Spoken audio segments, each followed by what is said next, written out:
你们两人今日到四方馆投注，都投了哪一边？儿臣投的是公函。为何是公函？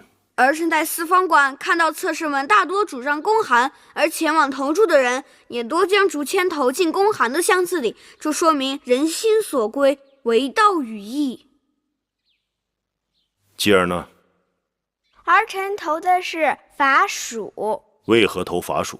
因为儿臣看到有太多的侧室们主张公函，而大多数的竹签也投进公函的箱子里，所以你要反其道而行。父王不明白。继儿看过父王与娘亲下棋，娘亲总说人人皆知的棋路，你的敌手也一定知道。继儿的意思是，打仗要攻其不备，出其不意。如果人人皆知的路数，反而做不得，因为你的行为都在别人的算计之中了，对吗？你过来。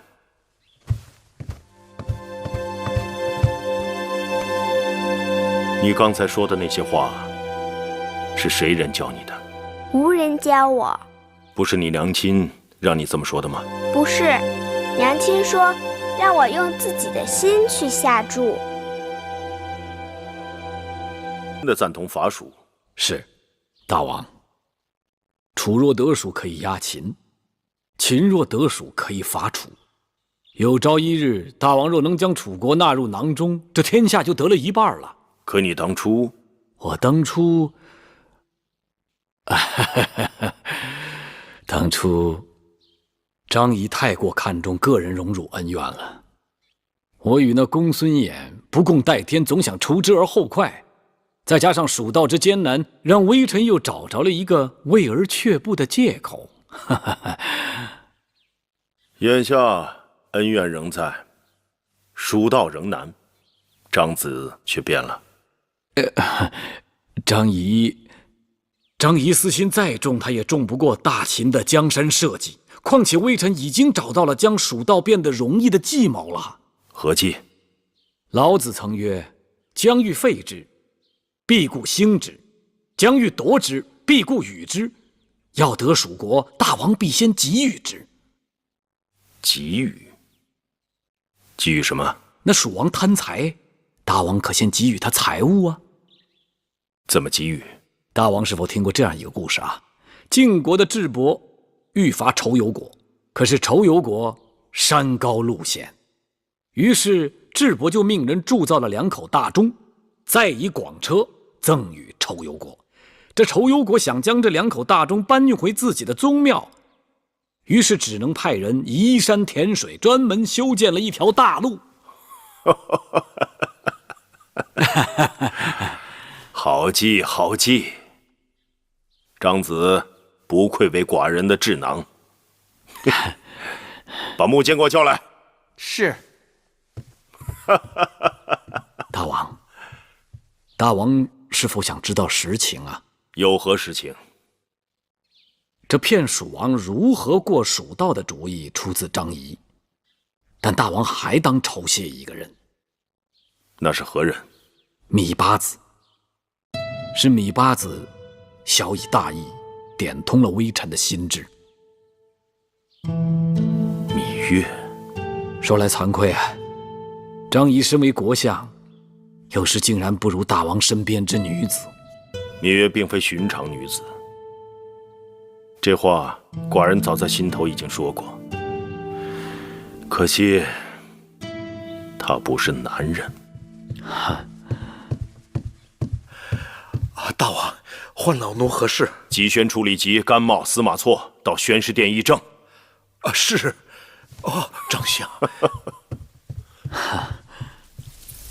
听说前几日芈月和大王闹了口诀，再也不肯去成明殿了。大王心中唯有他一人，他越是不肯去，大王是越割舍不下。哟，唐夫人、魏良人、八子，这几日我和唐夫人为了这池塘的事情绞尽脑汁，实在计穷，才请你出山。这池塘如果开在这儿，傍山依树，小径通幽，十分雅致。可我担心把莲荷种到这儿会枯萎，这可怎么办？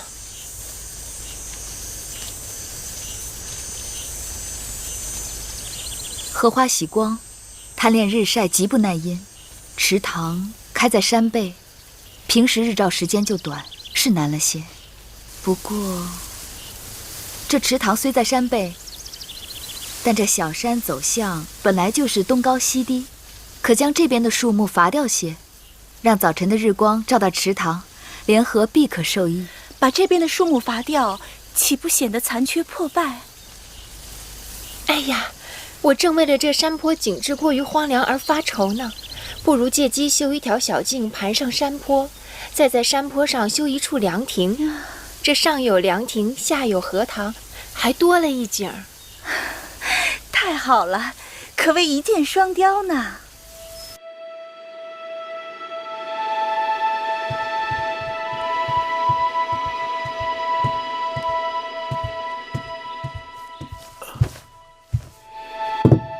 大王，园子里景色撩人，大王要不要出去散散心呢？不去了，那园子陈年旧景，没什么情趣。魏良人、唐夫人还有米八子，正商量着凿山开渠、引水建亭呢。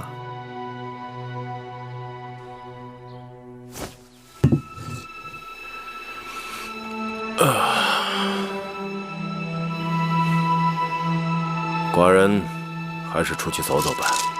大王这是要去？你不是说园子里的风景不错吗？是。你们几个在这儿打个桩子，做个标记，一会儿再去山坡上做个标记。是。八子，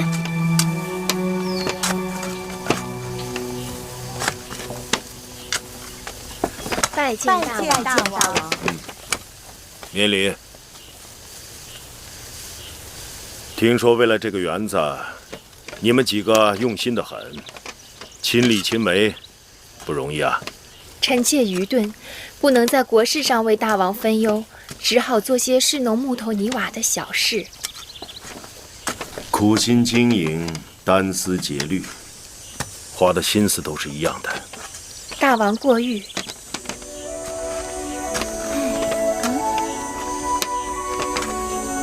大王，我们还要选建亭子的地方，就先告退了。好，你们忙你们的吧。哟，大王恕罪，老奴忘了炉子上还正煮着茶呢，去就来。老糊涂。你们几个也都走了吧？是。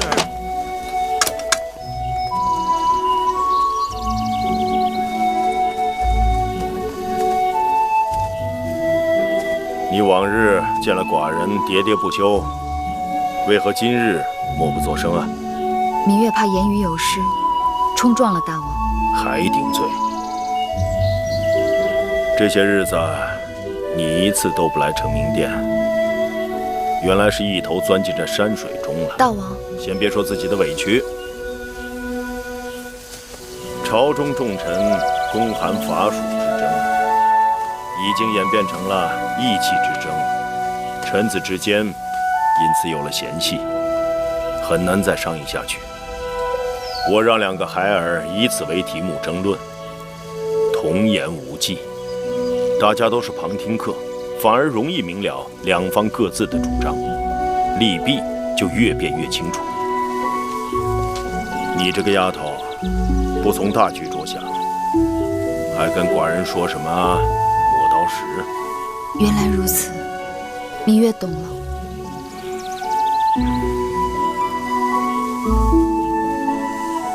芈月错了，望大王恕罪。看看在你帮助张仪的份上，寡人这次就宽恕你了。我下站。那让娘亲想想，该下哪儿啊？继儿，大王，来，父王，你好久没来了。可有想念父王？啊，父王，我好想你啊。继儿又重了。继儿快下来，父王累了。来，公子。走了，小公子，我们出去玩去。来，大王面带喜色，定有佳音。张仪的计谋成了，寡人让张仪在蜀道放置了5只石牛，夜里悄悄让人在石牛屁股下面放金子。蜀人以为石牛会拉金子，马上报告蜀王，蜀王大喜，派出力士开山辟道，要拉回这5只石牛。看来蜀国已在寡人的掌握之中了。恭喜大王，贺喜大王！寡人若得巴蜀之地，水路可直通楚国天险；寡人若得巴蜀粮仓，将来再有大战，秦国便可无后顾之忧。此番谋划，你立下了大功。你若是个男人，此功可封上侯，受食1000户。如今臣妾亦是受千户之爵，所以大王就不用再赐臣妾什么了。月儿，寡人不会忘记你的功劳，至少你该为继儿讨个封赏。那臣妾暂且记下，等有一日再来向大王讨要，可好？不好，寡人从不赊账。那今晚老伯再背月儿一回。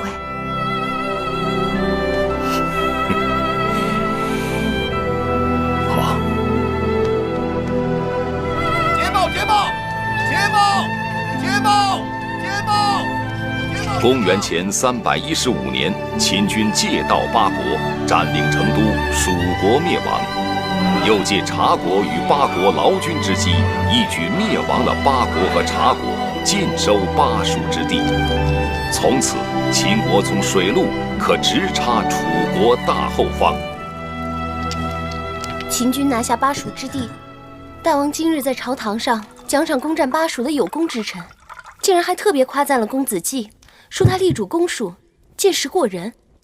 可与那神童像什么相比？像什么？神童项佗，他7岁时，孔子尊他为师。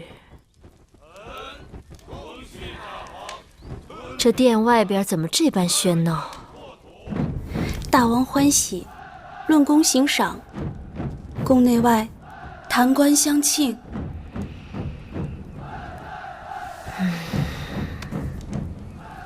吵得我头疼。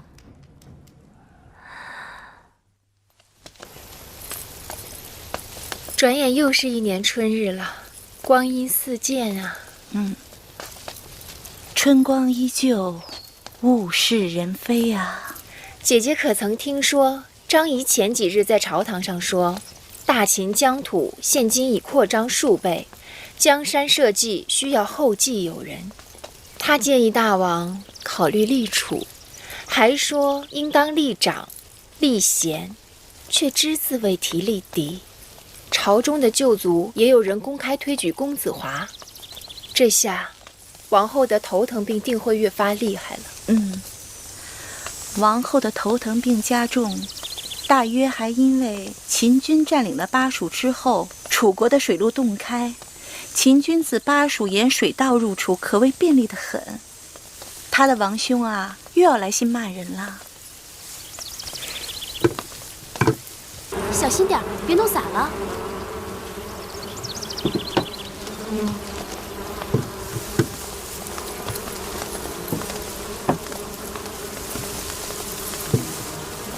王后，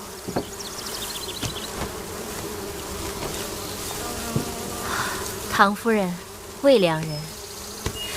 皇后好兴致啊！过去只知道蜂蜜甘甜，殊不知这一点一滴的蜜糖竟来得如此不易。好在这园子里一年四季花儿朵儿开得到处都是，疯子们也不缺食。王后当心，这些疯子与内侍们相处惯了，熟知了他们的气味，倒也没事。但若是陌生人，他们会毫不客气。唐姐姐，我们也要离远些为好。姐姐放心，我来之前一定是洗干净了胭脂水粉。要真是被这疯子蛰了，的确是件麻烦事。如此，王后以后就不要到这里来了。姐姐们有所不知，我这头疼病一犯起来，半条命都没了。前一年开始喝牙蜜，说是有效，可也时好时坏的。前些日子偶然路过这里，和这些疯子们相处了片刻，头疼竟好了许多。哟，这么说，王后倒与这些疯子有缘分。可不是吗？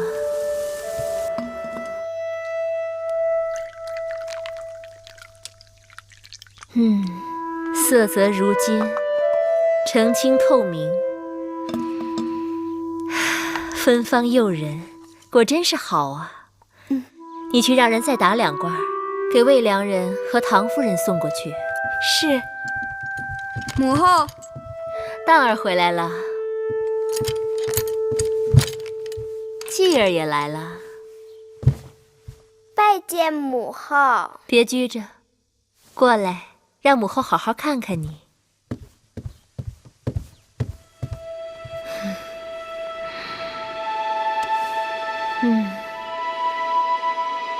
多玲珑剔透的小人儿，难怪人见人爱。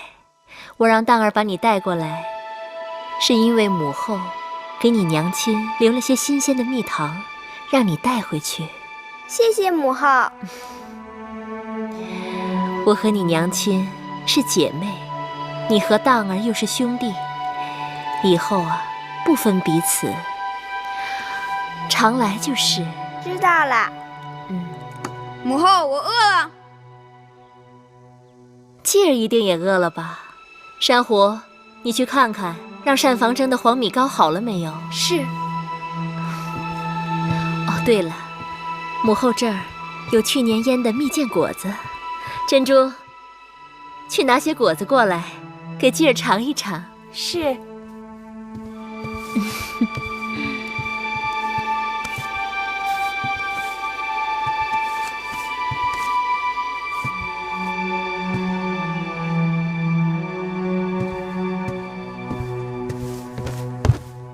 都这个时辰了，继儿怎么还不回来？仙儿慧儿去接了，该是快回来了。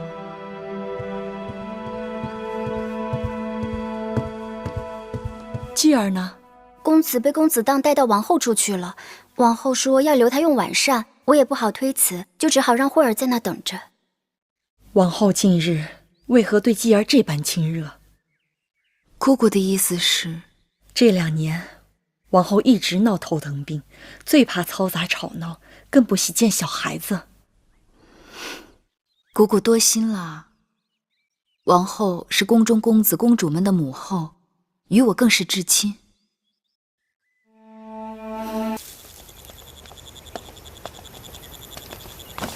通哥哥，通哥哥，哎，公子慢点儿。通哥哥，哎，七弟弟，你怎么来了？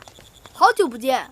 继儿一直想来找哥哥玩，只是每日功课太多，总是不得空。这2日先生病了，我才能出来玩。这是我新得的，连葵婆婆都说这手艺比得上神将鲁班。通哥哥喜欢？自然喜欢。那就送给通哥哥吧。谢谢弟弟。眼下我要去交房店见王后，明日再来找你玩吧。好。咱们去抓蛐蛐吧，走。东西都对吗？这东西是我托行当里的高手弄到的，绝无差错。不信你可以验货。好了好了，快把筐子盖好，真要飞出来，还不知道害死的是谁。把这东西好生放到事前说好的地方，切不可有差池。姑姑放心，退下吧。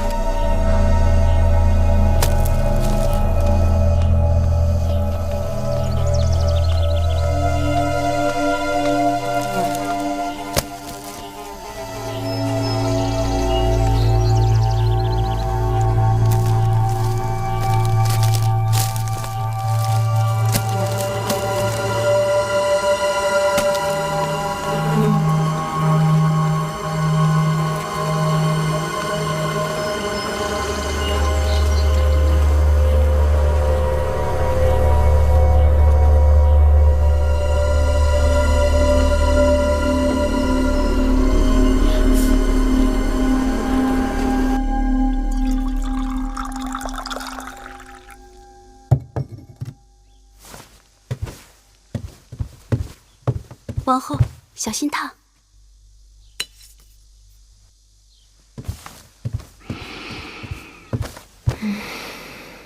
今年的新茶果然清香。奴婢怎么闻不出？这几日你闻的不是鲜果就是鲜花，那些香都浓烈冲鼻。这淡雅的清香，要沐浴清新后才能觉出来的。王后说的是。为了熏制那东西，奴婢已经在新鲜瓜果和花朵堆里守候了3日，弄得奴婢身上也是香气袭人。昨日奴婢到园子里去，引得不少疯子围着奴婢打转。还是当心些好，这2日花园就不要去了。是。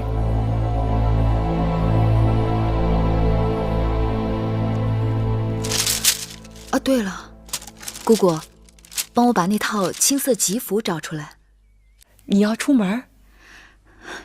到了该祭祀少司命的日子了，王后约我明日一同去少司命神祠给孩儿们祈福。我倒是忘了，每年的这个时候你都会带着继儿去的，难得今年王后也挂念着。人念旧，物念新，在这秦宫里待得越久，就越容易想起这母国的一草一木。我这就去给你找。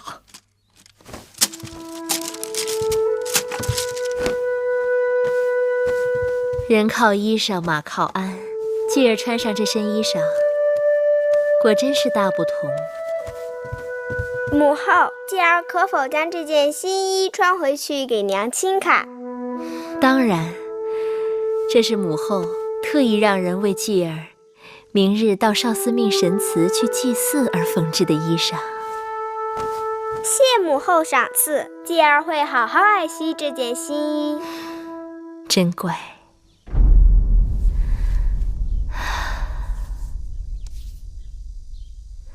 去吧，儿臣告退。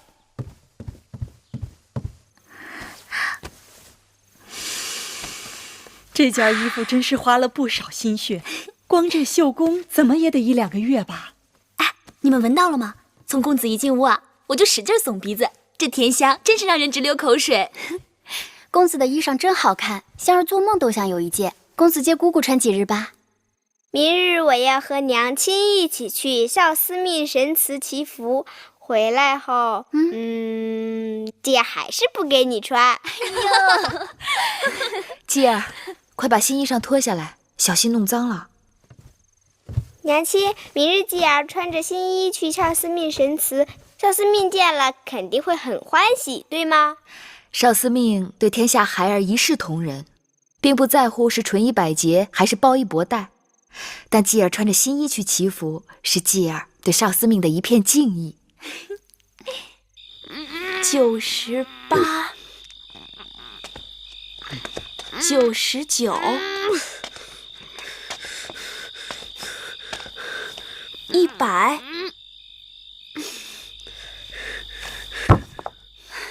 公子好厉害！我们宫中内侍中有个号称大力士的，这石锁也不过能举起100下，公子一口气也能举起100下。春夜露水大，容易着凉，快把衣服穿上。是。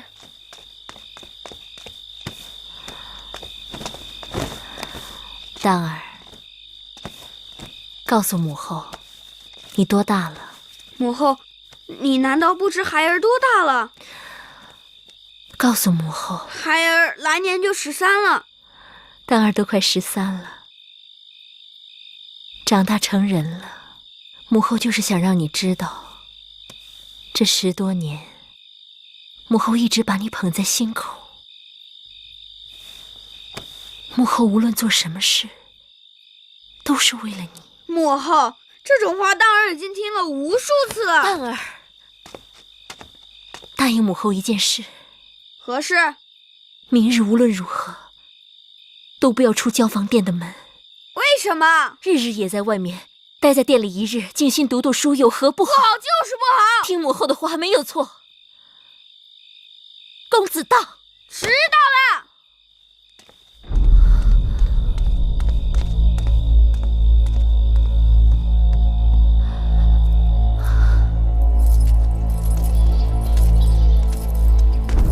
看住了公子，千万别让他出门。是。哼，关门。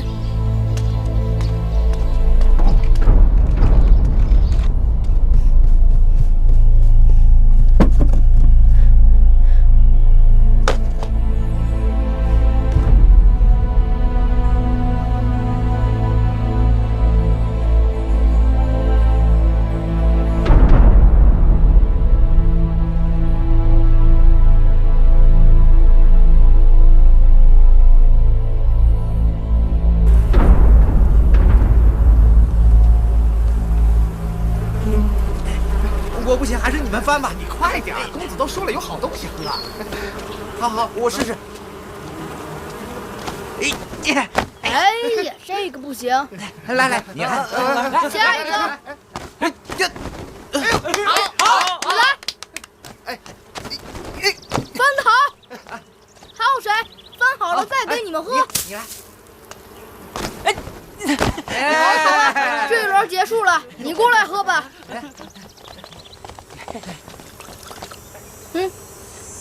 这东西是我娘亲酿的，别处喝不到。怎么样，好喝吗？好喝，再赏点吧。不行，下一轮树蜻蜓的时候，你若树得好，就再给你喝。来，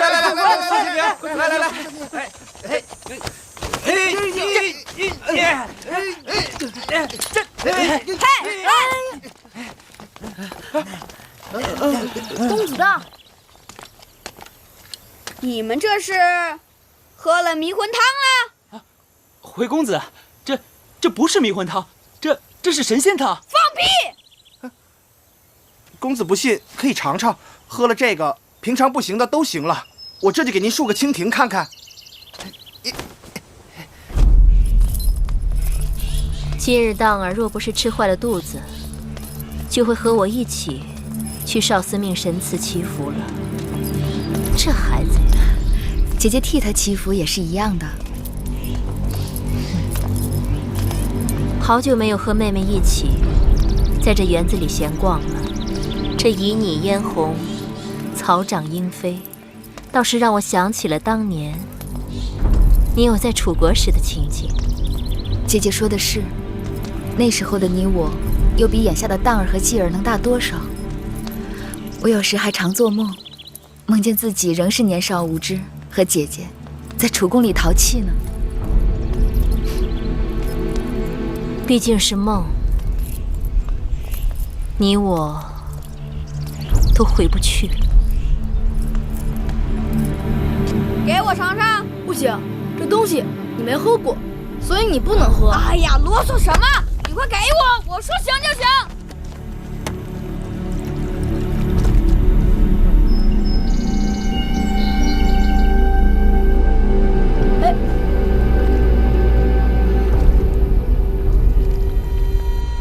见过王后8次。这是怎么回事啊？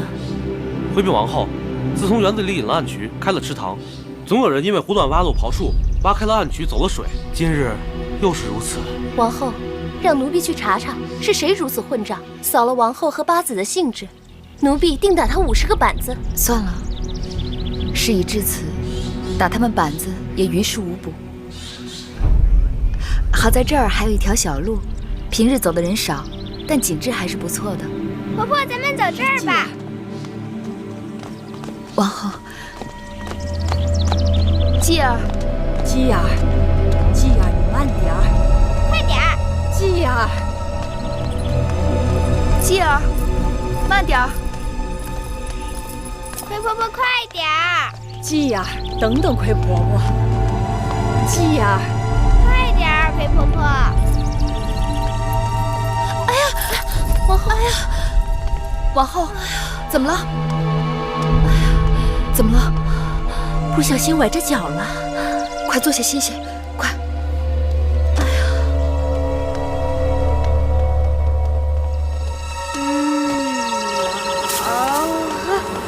再来一杯，再来一杯。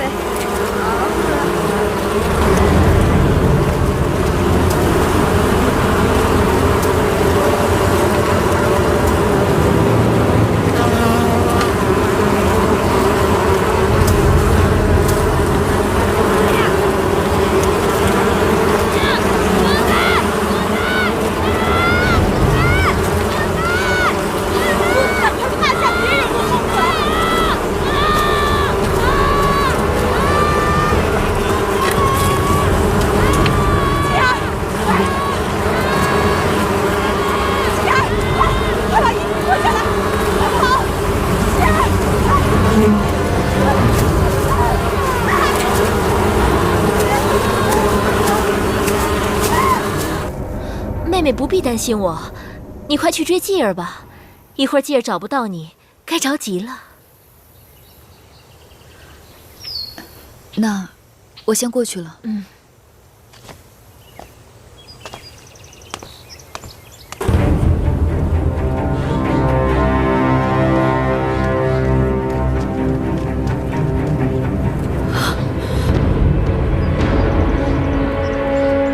快过！不能动，千万不能动！公子大，公子大，快想想办法呀！李治，大儿，大王，攻击公子荡的疯子应该有2种，一种是普通的疯子，一种是杀人疯。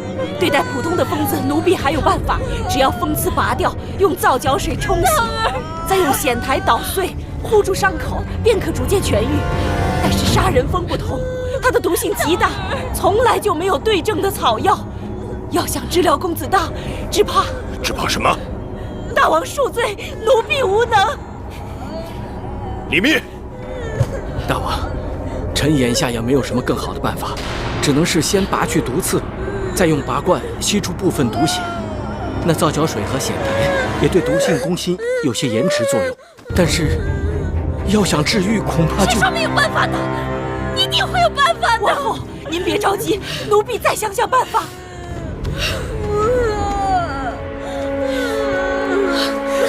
公子荡，公子荡，奴婢该死！那你怎么不去死啊？去死啊！王后，奴婢该死！大儿要是救不回来，你们都去死啊！王后，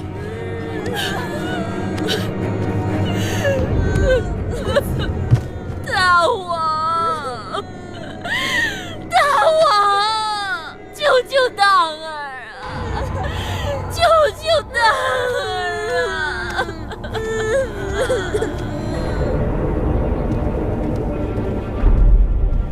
这园子里怎么突然会有杀人蜂了？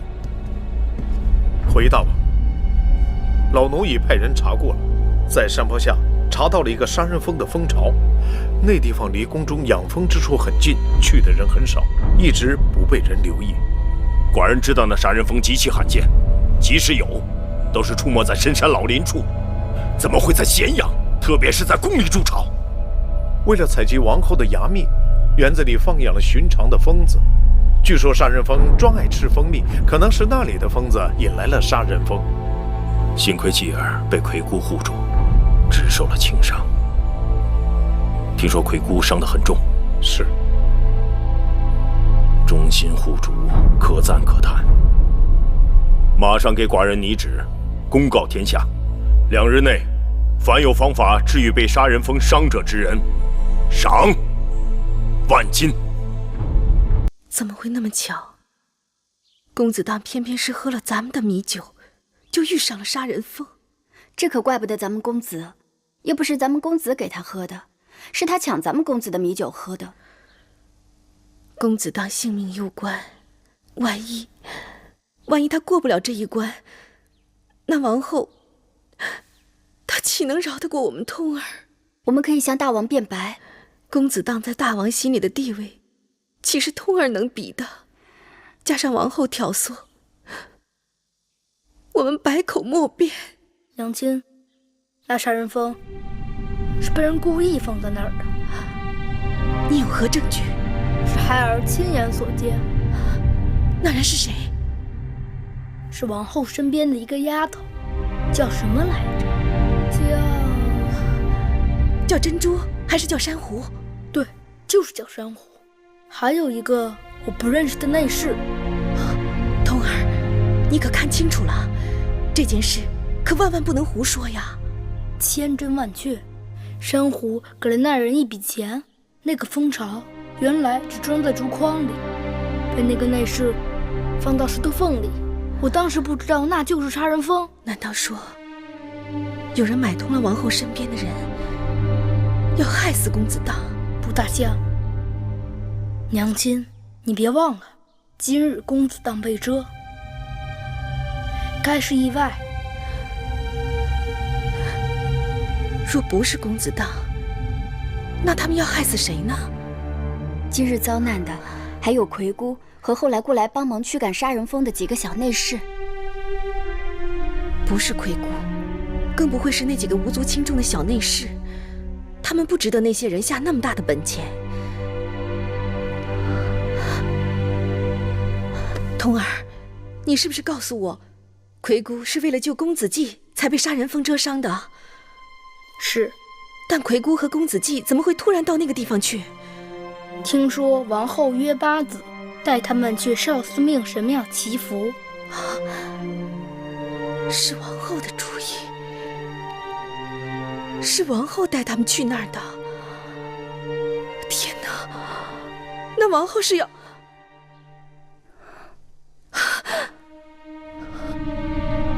哎，你们都把嘴给我闭紧了，听见没有？是。娘亲，你不是要找父王辩白吗？我们有证据。闭嘴！这个证据要是让王后知道了，那我们就有杀身之祸了。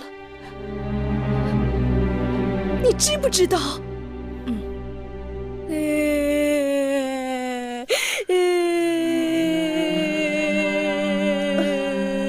姑姑，姑姑，姬儿，姬儿，姬儿在，姑姑，姬儿在。姬儿没事，她只是手背上被蛰了一下，女医治已经给她上了草药。姑姑你放心。婆婆疼不疼？婆婆不疼，你看婆婆还呢。你别动，姑姑你别动，别动。人老了就是容易这儿疼那儿疼的，没事儿，歇息一下就好了。女医治和太医令都来过了，大王也出了悬赏。太医说你没事的，姑姑不用担心。知道好治不好都一样，别麻烦别人。婆婆，家一定要治好你。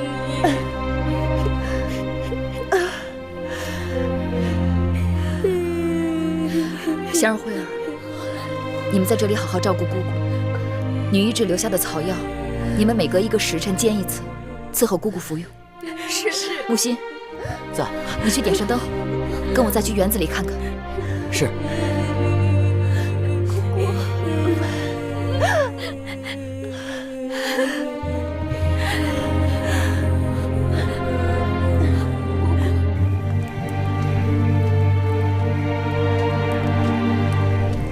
八子，这就是杀人蜂的蜂巢。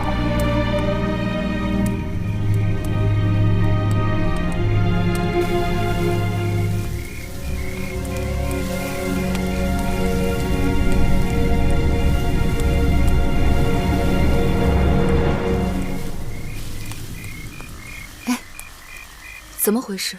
这里也烧了。听说，怕杀人蜂再伤人，傍晚时分，大王已经派内侍过来，用烟火销毁了蜂巢。这大多数蜂子已经被烧死了。此刻已经看不出什么了。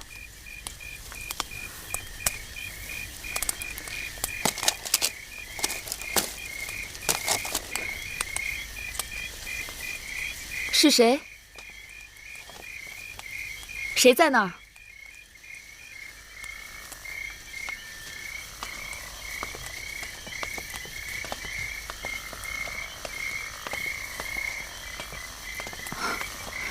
樊长史，八子，这么晚了，樊长史还没有歇息。八子不是也没有歇息吗？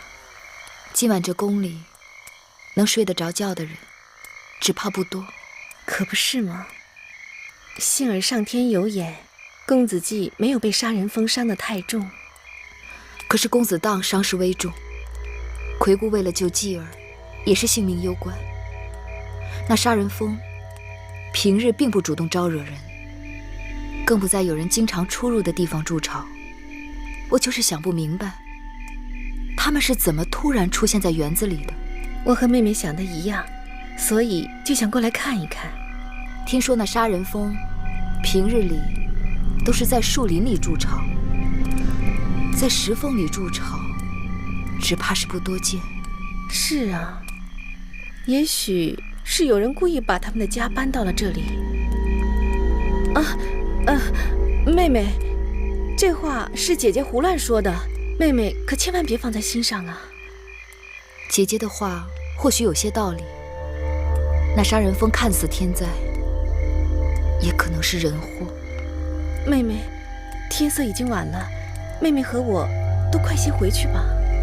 等等，今日杀人蜂伤害魁姑和继儿的时候，公子通也过来帮忙相救，芈月感恩图报。八子和公子骥一向对通儿友善，通儿这么做也是出自于天性。同心相亲，肝胆相照。我会记得樊长史和公子通对我们的好。上天垂怜，公子骥今日没有遇害，只是八子以后也要留意。樊长史要我留意什么？留意有些人。妹妹，姐姐就先告辞了。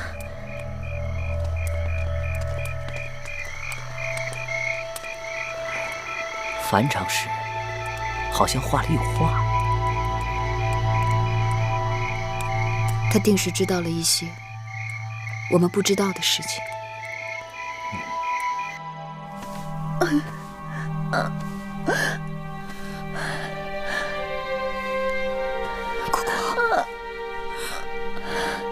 姑姑，姑姑，月儿在，月儿一定想办法救你。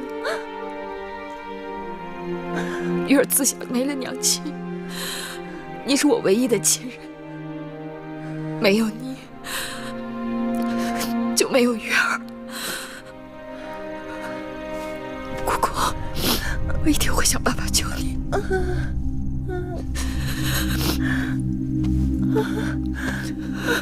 姑姑，夫人，这是公子骥的衣裳，母后有人捡到了，刚刚送过来的。我知道了。亏得魁姑救下了公子，不然恐怕受害最大的不是公子荡，而是咱们公子骥呀。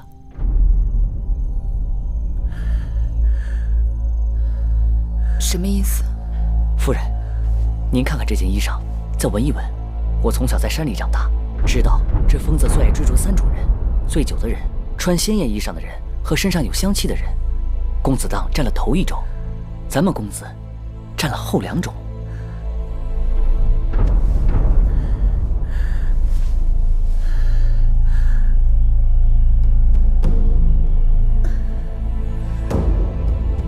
你们闻到了吗？从公子一进屋啊，我就使劲耸鼻子，这甜香真是让人直流口水。你快去追继儿吧。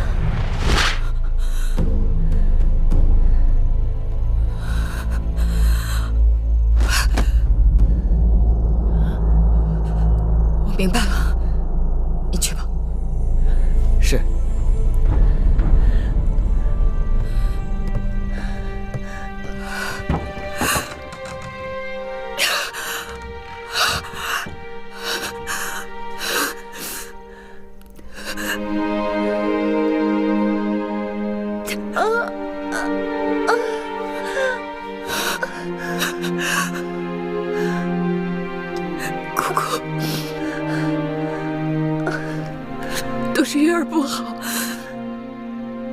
当然你就提醒过我，我却没有在意。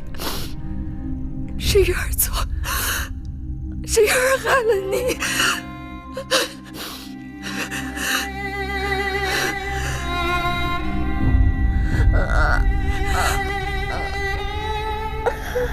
姑姑。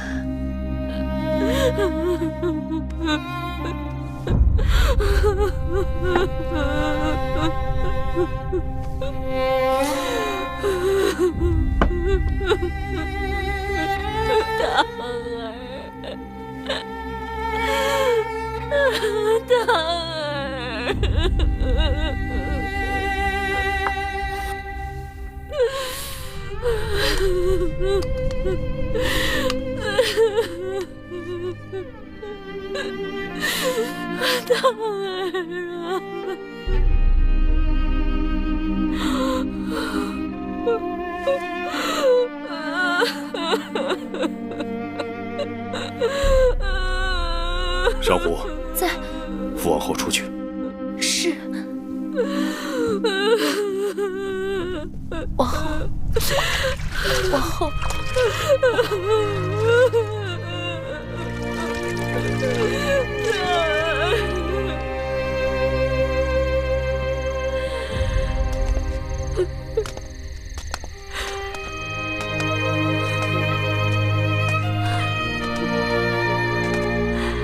我自作自受，自取其祸，都是我的错，都是我的错。王后，他们是在替我受罪，是我该死啊！王后，王后，是我要害人，是我要害别人的孩儿。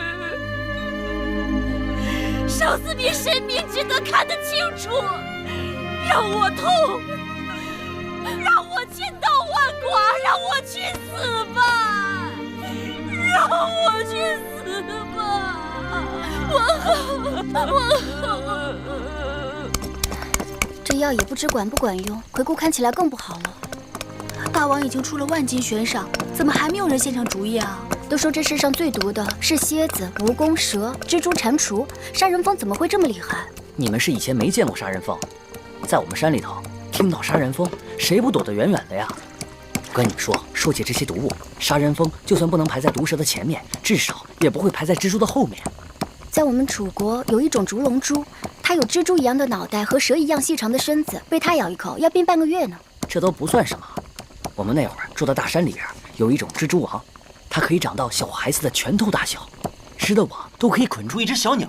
就它这么厉害，和杀人蜂交战也仅仅打个平手。吹牛吧！我以我死去的爹娘发誓，是我亲眼看到的。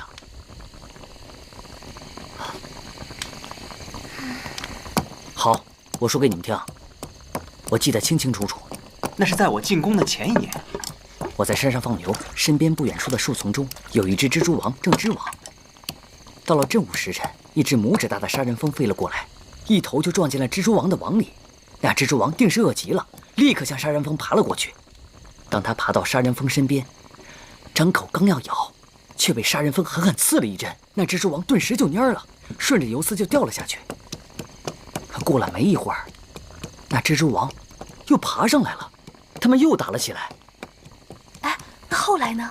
这第二个回合和第一个回合差不多，杀人蜂被蜘蛛咬了一口，但是杀人蜂把毒刺扎进了蜘蛛的肚子里，那蜘蛛一松口，立刻就倒在草丛里了。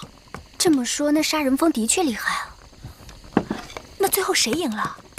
我也不知道，他们在那儿打来打去的，我看得不耐烦就走了。木心，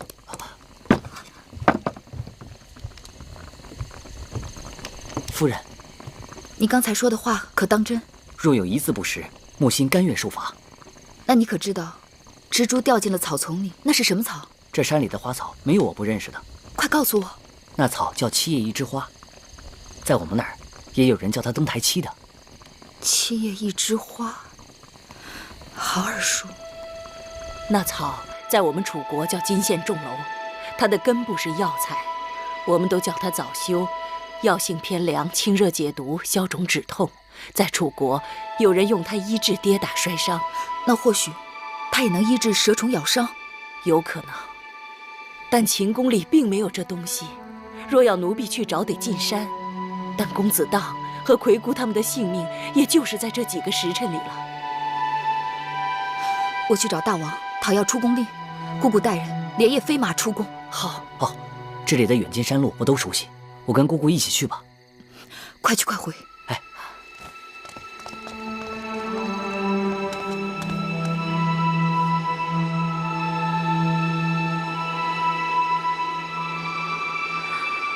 太医令，臣在。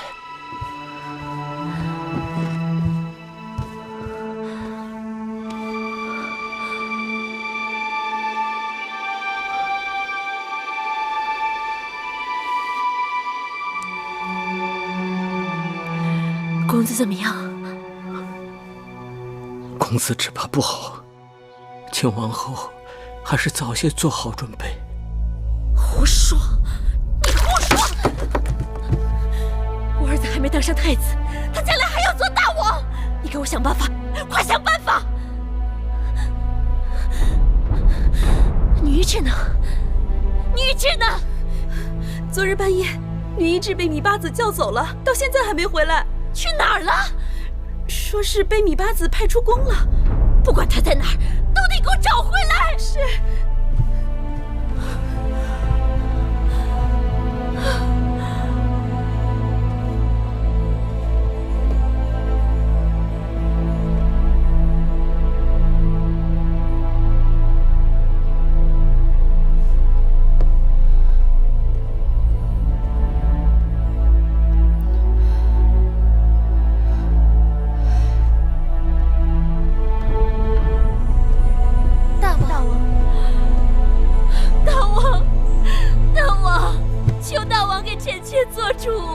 当儿怎么了？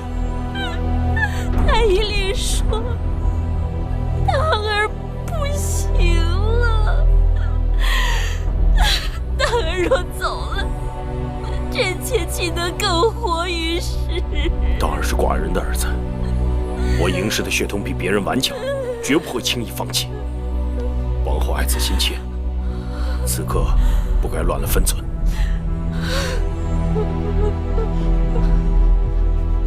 拜见大王。那草药可采到了吗？是，因为公子荡病症危急，需要马上内服外敷。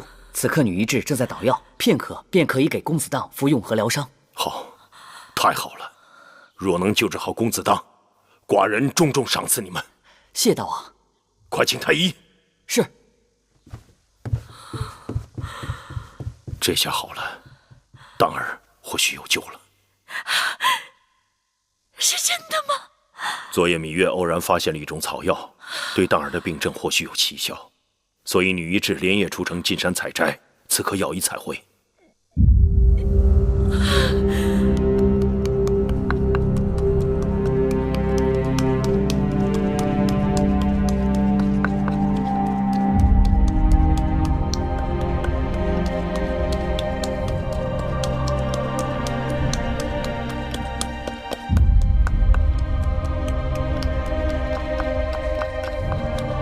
李密，大王，你看此举有多大的把握？照理说，药草进宫都该有人试用，但是公子的性命危在旦夕，我们也只能险中求胜。微臣已经让人榨出七叶一枝花根部的鲜汁，每个时辰灌公子一碗，再将鲜根捣烂敷在伤处。若到傍晚，公子的病情没有恶化，便是有救了。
听到母后跟你说话了吗？只要你活过来，母后什么都答应你。只要你好好的活着，不管你要什么，母后都绝不说一个不字。母后情愿拿自己的性命换你一命。你听到母后说话了吗？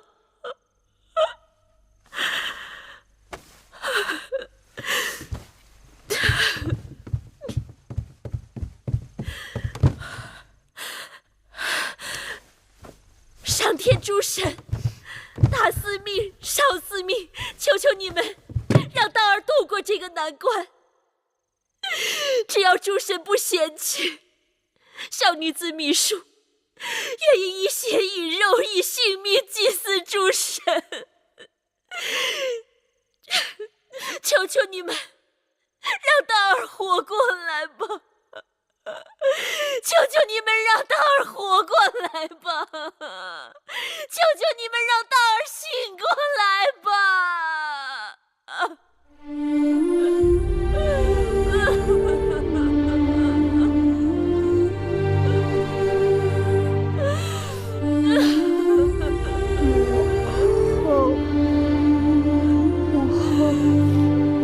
公子，皇后，公子醒了。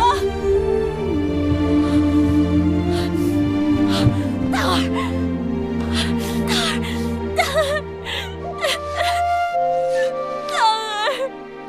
母后在这儿，母后在这儿。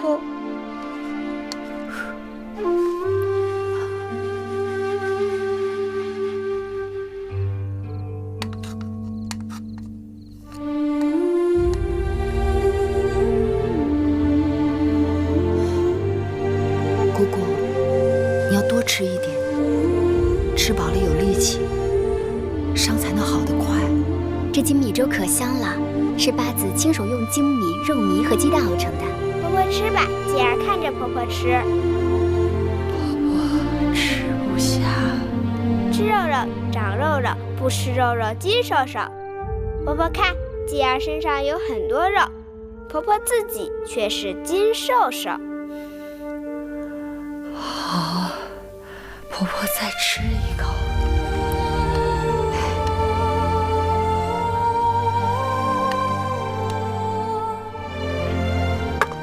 继儿也该吃饭了，跟姑姑去吃饭吧。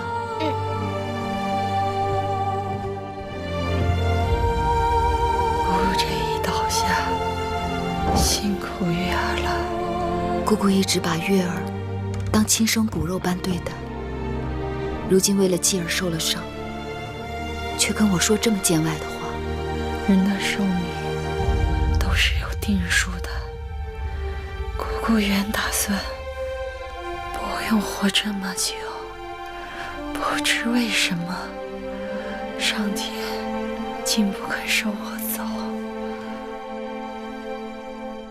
姑姑稍微退进，所以在说胡话。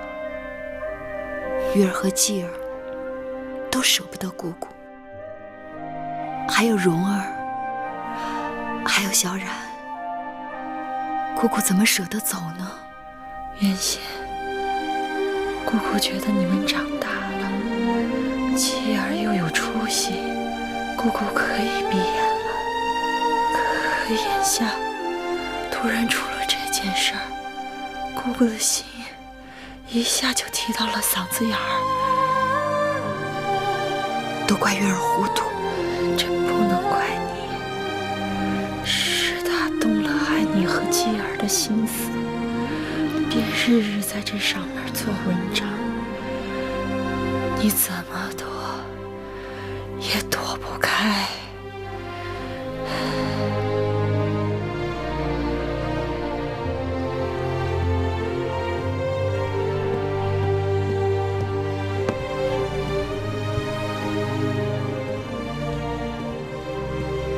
大王，请请用茶。那杀人疯之事，查得如何？老奴叫人细细查过了。公子荡遭遇疯子，实属偶然。米酒是公子通拿去的，但是公子荡强从公子通手中抢去，并且不听劝阻，酣畅痛饮，结果酩酊大醉。倒是什么？倒是王后、公子季和八子他们从少司命神祠祈福后路遇杀人疯，这确有可疑之处。哦，从神祠到交房殿有一条最近的路径，但那日偏巧路被水淹，所以王后、公子季和八子不得不走了有杀人疯的那条路。可查出原因了吗？是几个在园子里干活计的内侍，他们把路断了。那条路是新修的，暗渠经常漏水，所以没有头绪。这么说，那些杀人疯，也许真是被我们自己养的疯子引到园子里的。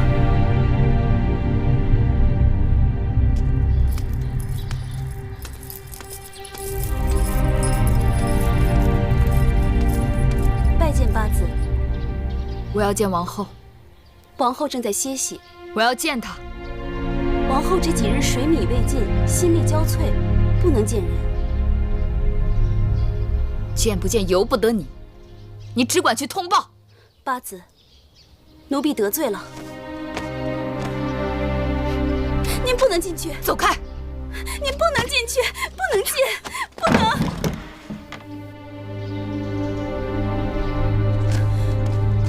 王后，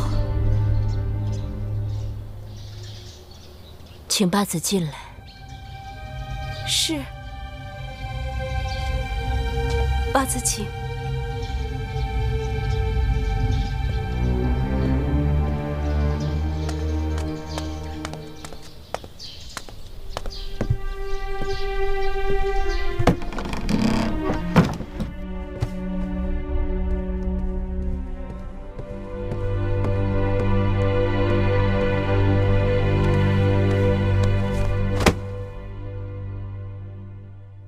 这是王后做的好事。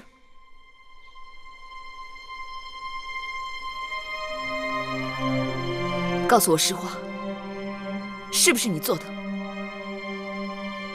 若不是你做的，那就是你身边人，珍珠、珊瑚，还是谁？是我。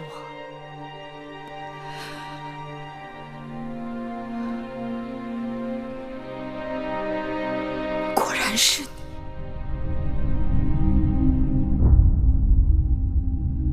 我的姐姐，继儿的母后。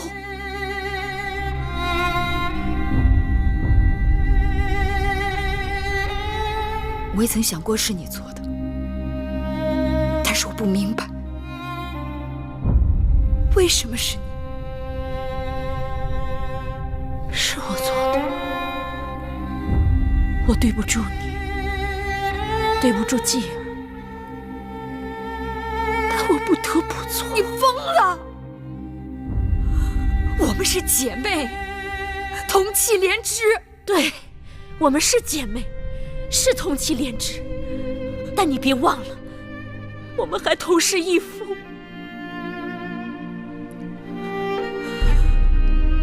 我从未与你争过宠，还用争吗？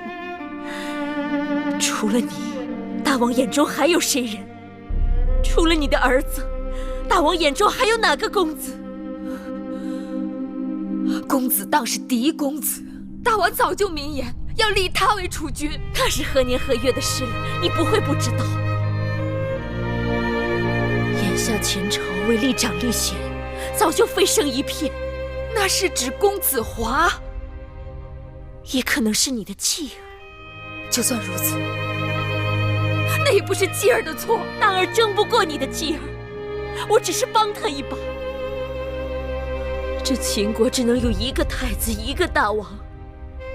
大儿、继儿、公子华，当中只能有一人胜出。所以就要以命相搏。大秦建国数百年，父子相背、兄弟相残的事还少吗？可你我不同，继儿和当儿也应当不同。有何不同？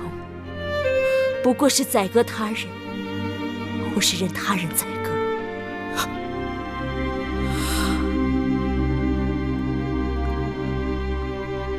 就是因为储君之位，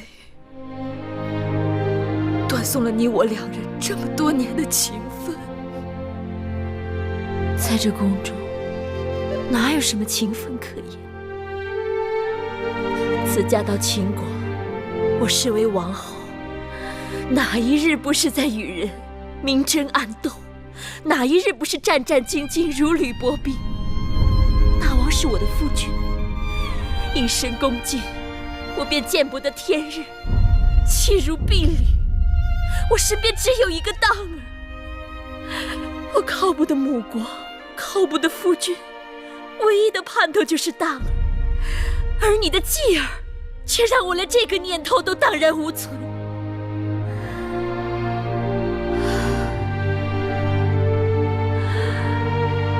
宫中生路太窄，万事我都可容免，但容不下你的孩儿挡在我的孩儿前头。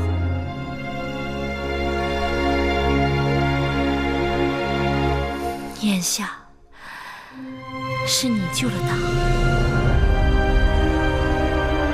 我信。你若想去大王那儿出手，我全无怨言。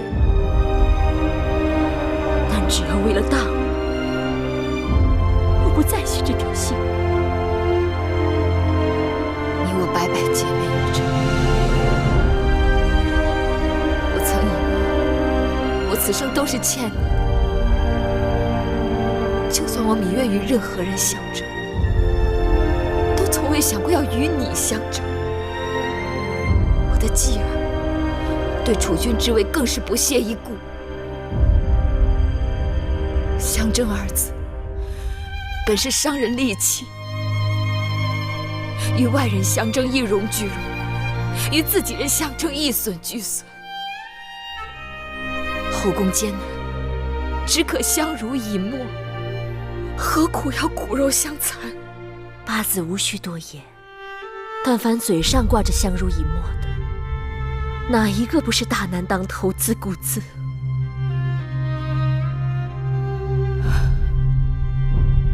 罢了，你去大王那儿出手我吧，我自作自受，罪有应得。但此事不能牵扯到当儿，若因此事牵扯到当儿，大王追究下来，单凭这衣裳不足为证。这衣裳是我赐给继儿的，我是母后，赐给公子衣裳，名正言顺。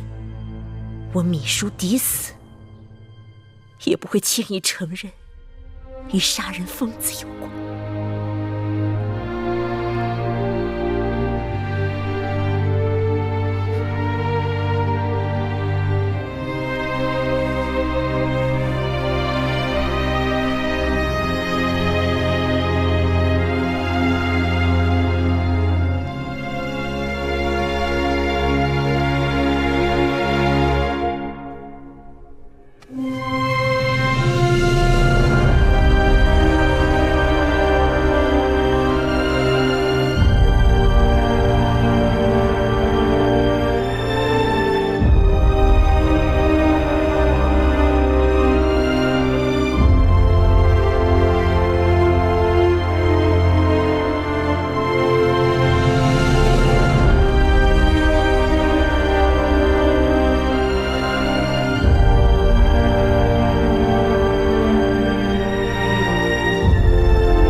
我已经没了姐姐，不想再让当儿没了娘亲。你救了公子当，还要救王后。我救不了谁，也不想救谁。我可怜她，不想与她一样。月儿啊，可我担心。姑姑担心什么？你对米叔的恩情，他无以为报。我不需要他回报，我只盼着他能够幡然悔悟。不对，你可知大恩积大仇？